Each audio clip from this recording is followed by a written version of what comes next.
வரவேற்கின்றோம்.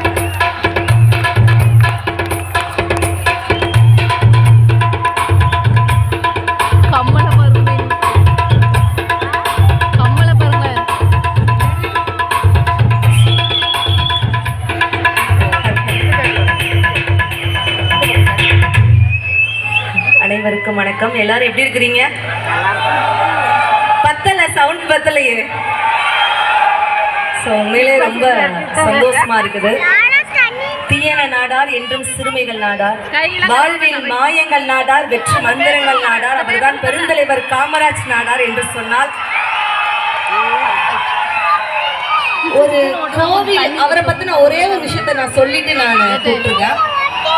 ஒரு கோவில் திறந்தால் இந்துக்களுக்கு மகிழ்ச்சி, ஒரு தேவாலயம் திறந்தால் கிறிஸ்தவர்களுக்கு மகிழ்ச்சி, ஒரு மசூதி திறந்தால் இஸ்லாமியர்களுக்கு மகிழ்ச்சி, ஆனா ஒரு பள்ளிக்கூடம் திறந்தா அந்த கோவிலுக்கு வரும் இறைவனுக்கே மகிழ்ச்சின்னு சொல்லி பள்ளிக்கூடத்தை கட்டி அழகு பார்த்தவர் தான் இந்த கிங் மேக்கர் பெருந்தலைவர் காமராஜர் என்று சொன்னால் அவர் வழி வந்த அன்பு சொந்தங்களுக்கு மனமார்ந்த நன்றிகளது வணக்கங்களையும் வாழ்த்துக்களையும் தெரிவித்துக் கொண்டு, அதாவது நிறைய ஊர்ல போய் பேசுவோம் சார், கடல் வெள்ளம் போல திரண்டிருக்கும் மக்களுக்கு வணக்கம்னு சொல்லுவோம். ஆனா நிஜமாவே கடல் வெள்ளம் போல திரண்டிருக்க ஊர்னா தெற்கு கள்ளிக்குளம் நிரூபிச்சிருக்கிறீங்க. அதுக்கு ஒரு பஞ்சு சொல்லணும்ல. அரபிக்கடல் போல அன்பும், பசிபிக் பெருங்கடல் போல பண்பும், இந்திய பெருங்கடல் போல இதயமும் கொண்ட தெற்கு கள்ளிக்குளம் மக்களுக்கு சிறப்பான வெறும் வணக்கங்கள். ஏன்னா உண்மையிலே இங்க இருக்கக்கூடிய மாதா சாதாரண விஷயம் இல்ல. நான் நிறைய கேள்விப்பட்டிருக்கேன். ஒவ்வொரு மனிதனும் நண்பன், ஒவ்வொரு மனிதனும் என் சகோதரன், பாவிகளை மனம் திருப்பவே வந்தேன், மனித வளத்தை மீட்கவே வந்தேன் என்று சொன்னார் இயேசு கிறிஸ்து. உண்மையிலேயே இன்னைக்கு பரிசுத்த அதிசய பனி மாதாவோட 139வது ஆண்டு கொடை விழாவை கொண்டாடி கொண்டிருக்கூடிய அத்துணை பக்தர்களுக்கும் பெரிய பெரிய எங்கள் குழுவின் சார்பாக நெஞ்சார்ந்த நிகழ்ந்த வணக்கங்கள் சொல்லிக்கிறோம். அத்தனை பேர் இருக்கிறாங்க. நல்லா இருந்தா ஒரு கைத்தொழில் கொடுத்துடலாமா? உண்மையிலேயே கள்ளிக்குளத்துக்குனே ஒரு பஞ்சு சொல்லலாமா சார்? ஏன்னா நல்லா பசங்க இளைஞர்கள் நிறைய இருக்கிறாங்க. ஆனா இந்த ஊர்ல மட்டும்தான் பெரியவங்க கூட இளைஞர்களா காட்சி தெரியுறீங்க. ஐயோ மாதாவே இறங்கி என்ன முடிக்க போறாங்கன்னு நினைக்கிறேன். 10ஓட 11 வாழ்றதை விட 12 இல்லப்பா இருப்பா 10ஓட 11 வாழ்றதை விட கெத்தோட தனியாளா வாழ்றதுதான் தெற்கு கள்ளிக்குளம் இளைஞர்கள் அப்படின்னு நிரூபிச்சிருக்கிறீங்க. ஆனா நான் இறங்கணும். நான் ரொம்ப டீசென்டான பொண்ணு சார். இவங்கெல்லாம் வந்தவொடனே ஹோட்டல்ல சாப்பிட்டாங்க. பட் நான் ரொம்ப டீசென்டான பொண்ணு. என்னுடைய பேமெண்ட் 1 லட்சம் ரூபாய் வேண்டான்ட்டு நான் முத்து சார்ட்ட சொல்லிட்டேன். சொல்லிட்டு தான் கேட்டாங்களா சார் உங்ககிட்ட? எனக்கு பேமெண்டே வேண்டாம், ஏன்னா இவ்வளவு கூட்டத்துல இருந்து பேசுறதே ஒரு பெரிய விஷயம். ஏன்னா இந்த ஊர் இறங்கணும்னு அந்த ஊரை பத்தி விசாரிச்சுட்டேன் சார். இந்த ஊர்ல ஆண்களுக்கு ஒரு ஸ்பெஷல் குவாலிஃபிகேஷன் இருக்கு, பெண்களுக்கு ஒரு சிறப்பம்சம் இருக்கு. இந்த ஊர்ல இருக்கக்கூடிய ஆண்கள் என்ன சாதாரண ஆண்கள் நீங்க நினைச்சீங்களா? டாஸ்மார்க்னா என்னன்னே தெரியாத, அந்த வாடையே தெரியாத ஆண் சிங்கங்கள் தான் அங்க இருக்கிறாங்க. ஆமா சத்தியமா கேள்விப்பட்டேன் சார். சார் இப்படிதான் சொல்லி கூட்டிட்டு வந்தீங்க சார். என்ன சாரை பார்த்தாலே கொஞ்சம் டவுட்டா இருக்கு. இல்ல பெருந்தலைவர் காமராஜர் அவர்கள் படிக்கத்தான் சொன்னாரே தவிர குடிக்க ஒருபோதும் சொன்னதில்லை. அதை தயவு செய்து நீங்க ஃபாலோ பண்ணணும். அதே போல இந்த ஊர் பெண்கள் என்ன சாதாரண பெண்கள் நீங்க நினைச்சீங்களா? மாமியா மருமக சண்டையே கிடையாது அந்த ஊர்ல. மாமியார் இருந்தா தானே? இல்ல சார், மாமியாரும் இருக்கிறாங்க. ஆனா மாமியாருக்கும் சாமியாருக்கும் ஒரு வித்தியாசம் இருக்குது சார். சத்தியமா மாமியாரால ஒரு பொண்ணுக்கு பிரச்சனை, சாமியார் இல்ல சார். நிறைய விஷயங்கள் அந்த இடத்துலலாம் இருக்குது. ஆனா சார் மாமியாரை விட்டு தள்ளுங்க சார், மொட்டைக்கும் சொட்டைக்கும் ஒரு வித்தியாசம் இருக்கு சார். கடவுளுக்கு நாமளா பார்த்து போட்டா அது மொட்டை, கடவுளா பார்த்து எடுத்துக்கிட்டா அதுதான் சொட்டை.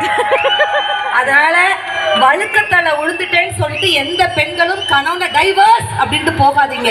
ஏன்னா வழுக்கத்தலை உழுந்தவர்கள்லாம் அந்த மாதாவுக்கே பிடித்தவர்கள், அந்த கடவுளுக்கே பிடித்தவர்கள் தான் அங்கெல்லாம் உட்கார்ந்து இருக்கிறாங்க.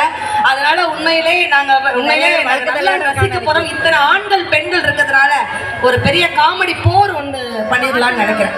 ஏன்னா நீங்க நல்லா உற்சாகமா கைத்தட்டல் கொடுத்தீங்கன்னா இப்போ உங்க காமெடி கிங் மதுரை முத்து சாரை நம்ம கூப்பிட்டுறலாம். நல்லா ஒரு உற்சாகமான கைத்தட்டல் கொடுக்கலாமா?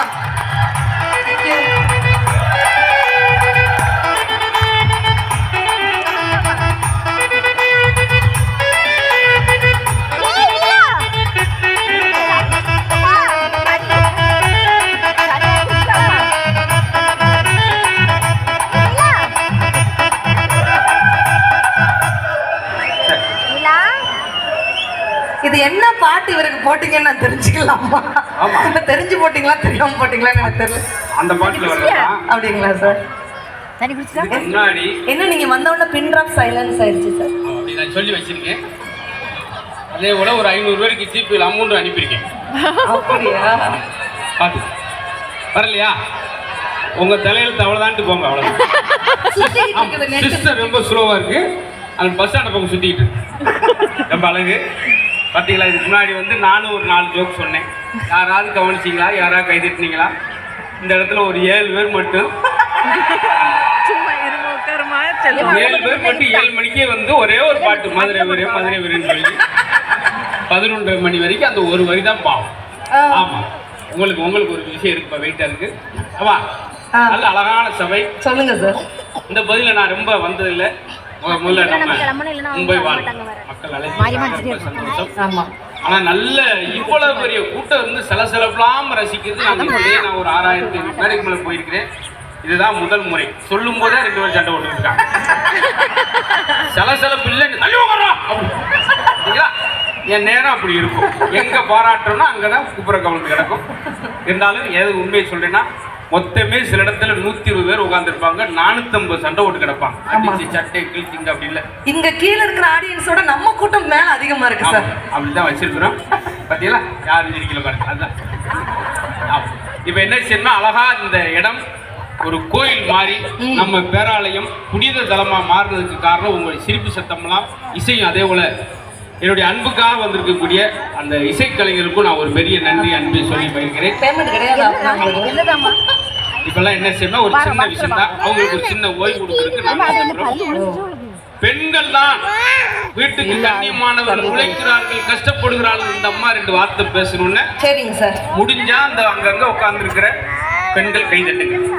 அப்படி கிடையாது, ஆண்களால் தான் எல்லாமே. நான் பேசும்போது முடிஞ்சா நீங்க கை தட்டு போறீங்க, என்னன்னு எனக்கு தெரியல. இல்லாட்டி முத்து சார் வந்து மேல வந்து முதுகுல தட்டுங்க. ஆமா, சரிங்களா?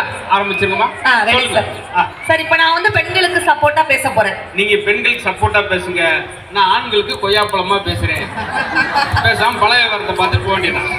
இங்க பாருங்க, இப்போ பாருங்க, நீங்க ஆண்களை பார்த்து கை தட்டுங்கன்னு கெஞ்சணும், கதறணும். சரி, நான் பெண்களை பார்த்து கை தட்டுங்கன்னு சொல்லவே வேண்டாம். இப்படினாலே போதுங்க. மலையில கழிச்சு போடுவாங்களா? என்ன இப்படினாலே போதும்? என்ன ஒரு மீனிங்கே தெரியல. கேப்ஸ் வருது பாருங்க சார். வாட்சில் இருக்கு முள்ளு, தெற்கு கள்ளிக்குளம் பெண்கள்னாலே தில்லுங்க. அப்படி மாஸ்டர்ல இது உண்மையிலே ஒரு ஆள் எந்திரிங்க. இது என்ன புரிஞ்சிச்சுன்னு இப்ப நீங்க கை தட்டுறீங்க? வாட்சில முள்ளு தில்லு. ஏன் மீன்ல முள்ளு இருக்காதா? காட்டுக்குள்ள முள்ளு இருக்காதா? ஏமா எங்க உசுரை வாங்கி தொழுற சார். அது யூத்துக்கு மட்டும்தான் சார் புரியும். அநியாயத்துக்கு நான் ஒண்ணு சொல்றேன். சனிக்கு அப்புறம் ஞாயிறு பேசாம போயிரு, இப்படி சொல்ல முடியுமா? அது கிடையாது. அப்படி கிடையாது. விஷயம் சொன்னா இதுல பொருள் இருக்கு. 5 10 நீங்க தான் கெத்து. வெள்ளிக்கு அப்புறம் சனி ஜெயிக்க போறது எங்க பெண்கள் அணி. இது பெண்கள் அணிந்தீங்க 3.25 பேர் கூட கை தட்டல. இதுக்கு எந்த டைலாக்? நான் ஞாயிறுக்கு அப்புறம் திங்கள் இங்க ஒரு செங்கல் இப்படியா சொல்லாதீங்க சார். நிஜமாக வந்து விழுந்துற போகுது. ஆமா, அதெல்லாம் கிடையாது. நகைச்சுவை சொல்லணும். அவங்க நல்லா சிரிச்சு உண்மையிலே இந்த பெரிய உண்மையிலே தனக்காக வாழ்வது இன்பம், பிறருக்காக வாழ்வதுதான் பேரின்பம். எல்லாரும் சேர்ந்து இந்த இடத்துல பாத்தீங்களா? ஆமா ஆமா, சரிங்க சார். இப்ப இத்தனை ஆண்கள் நிக்கிறாங்க. ஆமா, பெண்களுடைய தான் பாருங்க சார். பெண்களுக்கு எத்தனை பேர் இருக்கு தெரியுமா? அப்படியா? பேதை, பெதும்பை, மங்கை, மடந்தை, அறிவை, தெரிவை, பேரிளம் பெண்ணின் இத்தனை பேர் இருக்கு சார். ஆண்களுக்கு என்ன பேர் இருக்கு சார்?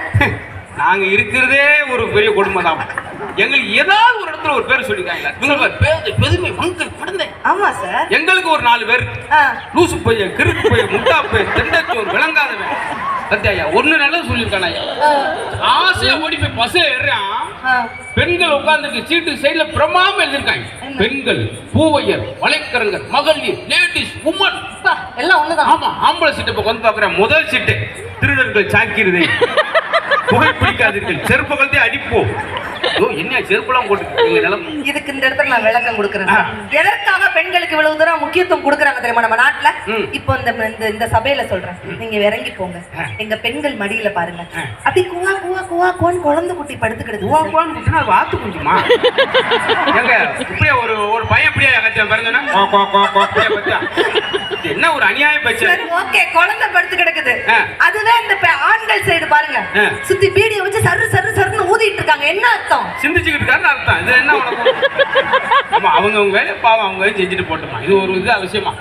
ஆனா சார், இன்ன வரைக்கும் கேட்கிறேன், சொல்லுங்க. ஆண்கள் அடிக்கடி சொல்ற வார்த்தை கட்டின சேலையோட வாடி. ஆமா, கொஞ்சம் வச்சு காப்பாத்து காலங்காலமா சொல்றேன். என்னைக்காவது ஒரு பொம்பளை பிள்ளை போட்டுருக்கோ லுங்கியோட வாடா முருகேசா கொஞ்சம் வச்சு என்னைக்காவது நடக்குதா சார்? பூரா கஷ்டம் பூரா நாங்க சார் ஒரு விசேஷம் வந்தா, அந்த மாதிரி வந்தா, தீபாவளி வந்தா என்ன சொல்றோம்? பெண்களுக்கெல்லாம் கொண்டாட்டம். எங்க நகையை வாங்குவோம், எங்க புடவை வாங்குவோம், ஆம்பளை திண்ணையில உட்காந்து எங்க கடனை வாங்குவோம், சார் பெண்கள் புறா உட்கார்ந்து இருக்காங்க, ஆண்கள் எல்லாம் பாருங்க சுத்தி ரவுண்ட் கட்டி நிக்கிறாங்க. ஏன் எல்லாம் பைஸ் ஆபரேஷன் பண்ணிருக்காங்க? ஆமா, இதெல்லாம் நீ கேட்டுக்கிட்டு என்ன காரணம்னா, பெண்களை உட்கார வச்சு, மாதாவை உட்கார வச்சு மரியாதையாக நிற்கிறார்கள் ஆண்கள். அப்படிலாம் கிடையாது. இதான் வயசாயிருச்சுன்னு அர்த்தம். ஏன் பெண்கள் உட்கார வச்சு ஆண்கள் சுத்தி ரவுண்டு கட்டி நிக்கிறாங்க தெரியுமா? அவங்க அதுக்குல நீங்க நகைச்சுவைனா வெளியே போக முடியாதுடா அப்படின்னு ரவுண்டு கட்டி நிக்கிறாங்க. இல்ல சார், அப்பனா தான் அவங்க ஃபிகர் எங்கெங்க உட்கார்ந்துருக்குன்னு தெளிவா தெரியும் சார். எவ்வளவு ஒரு சம்பவம் நடந்துட்டு பாத்தீங்களா? ஆமா, சுருக்கு போய் தேடி போயிருக்காரு பாவம். அவர் பாட்டியை தேடி போவாரு சார், அவருடைய இத விஷயத்தை உண்மையிலேயே சொல்றேன் சார். அழகா ரசிக்கிறேன் சார். இப்படி இருந்தா எங்களுக்கு பேசுறதுக்கு அவ்வளவு ஒரு சந்தோஷம். என்னென்ன சொல்றாங்க பாத்தீங்களா? ஆமாங்க சார், ஜென்ஸ்னு முதல்ல எதற்கு பேர் வந்துச்சு சார்? பொண்ணு சிரிச்சா என்ன சொல்றான்? அட்டாடாடாடா கலகலன்னு சிரிக்கிறாயா, சில்லற காசை கொட்டி விட்ட மாதிரி சிரிக்கிறாயா. ஆமா, பெண்களை இப்படி சொல்றாங்களா? ஆம்பளை சிரிச்ச பயப்புற கிழிச்சா போல பல்ல போல குழந்தை. அது என்ன எங்களுக்கு மட்டும் அப்படி ஒரு கொடுமை? நாங்க கனவு கனவு. அப்ப நாங்க கடல் பண்ணியா? ஒரு பொம்பளை பிள்ளை அப்படி குதிச்சு வந்தா என்ன சொல்றான்? ஆம்பளை இப்படி தவி வருது போடா குறை குட்டி மாதிரி தவிக்கிட்டு அவங்க அப்புறம் எல்லாமே எங்களுக்கு அசிங்கப்பட்டுறாங்க சார். நாங்க கலைமகள் அம்சம் சார். அப்ப நாங்க கலவாணி வம்சமா? வேற ஒரு குடும்பத்தோட அச்சாணி பெண்கள் நாங்க தான் சார். நாங்க எங்க சாணி என்ன குடும்பத்துக்கு? எங்க குடும்பத்தை தாங்கி பிடிப்பது பெண்கள் நாங்க தான் சார். சாட்சியே நீங்க தானே. அவரெல்லாம் விழுந்தவர் தான் பாவம் 7 மணிக்கு இன்னும் எந்திரிக்க போயிருக்காருப்பா.